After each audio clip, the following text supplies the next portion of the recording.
Hello hello hello जी, hello hello.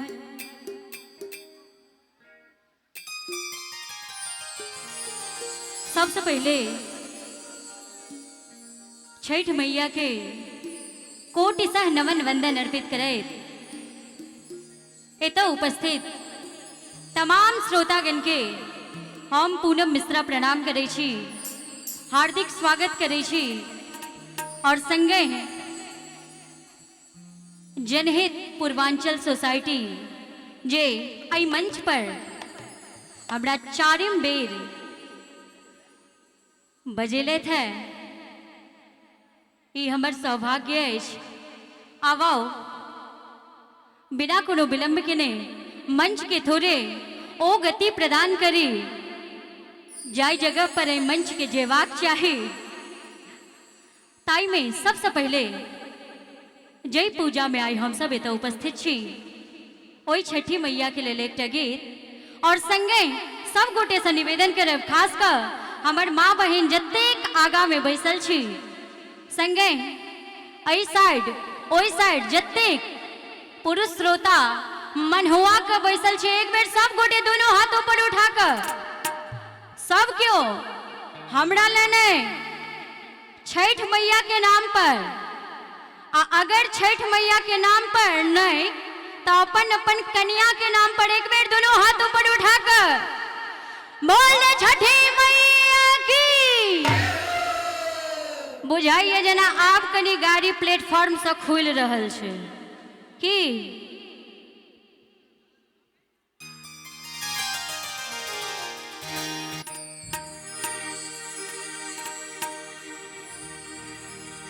केलबा के पात पर उगेलन सूरज माला झाके झुके, केलबा के पात पर उगेलन सूरज माला झाके झुके, ए हो झाके झुके, ए हो झाके झुके। एक बार सब गोटे ताली बजा कर एक रहलू छठ बरतिया से झाके झुके, एक रहलू छठ बरतिया से झाके झुके। केलवा के पात पर उगेलन सूरज माला झाके झुके, केलवा के पात पर उगेलन सूरज माला झाके झुके। बुझाइए जना अहाँ सबके औंधी लागल ये, जतेक जागल श्रोता छे एक बेर दोनों हाथ ऊपर उठा कर और एक बेर ताली बजा कर एक रेलू छठ बरतिया से झाके झुके,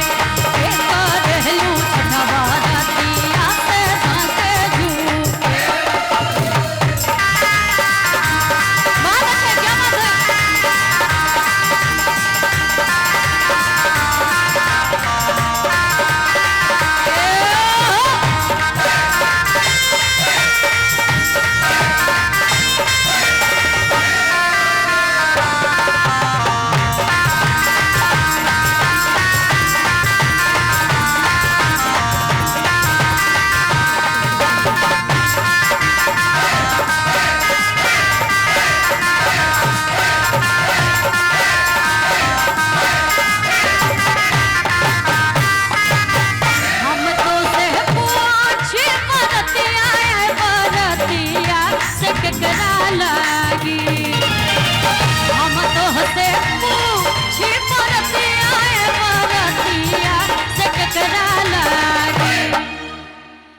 हम तो से पूछी,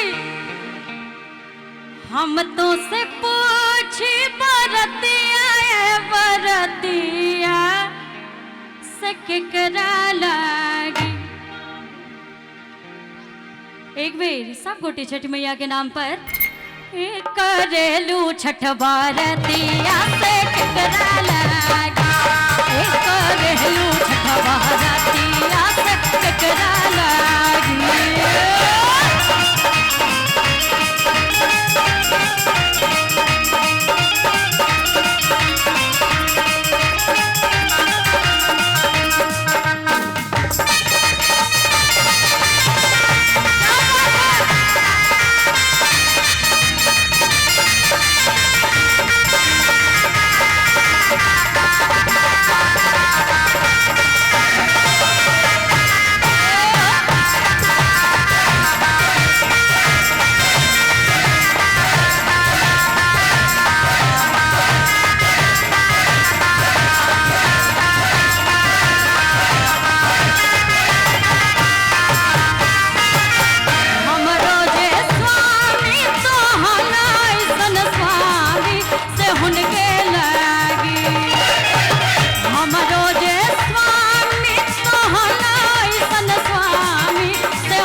अपने सब गोटे के पता है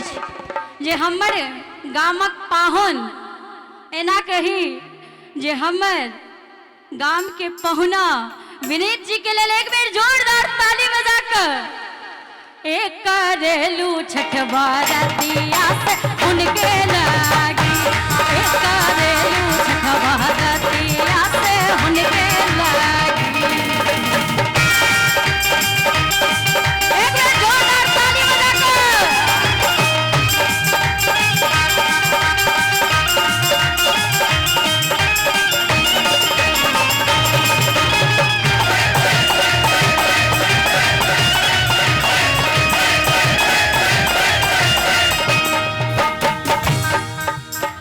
नारियल के पात पर उगेलन सूरज माल ढाके झुके नारियल के पात पर उगेलन सूरज माल ढाके झुके एक करेलू छठ बरतिया से झाके झुके एक करेलू छठ बरतिया से झाके झुके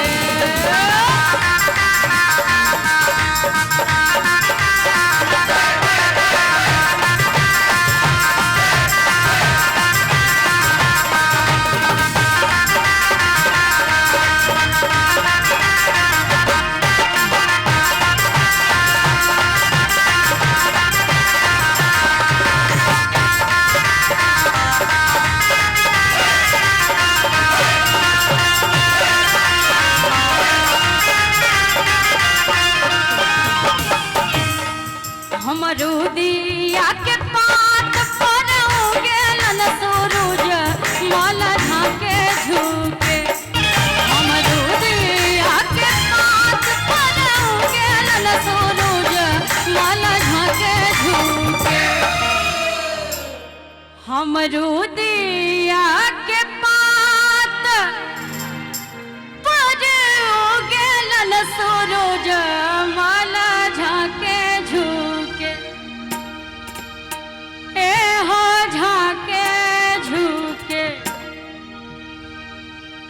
करेलू छठ बरतिया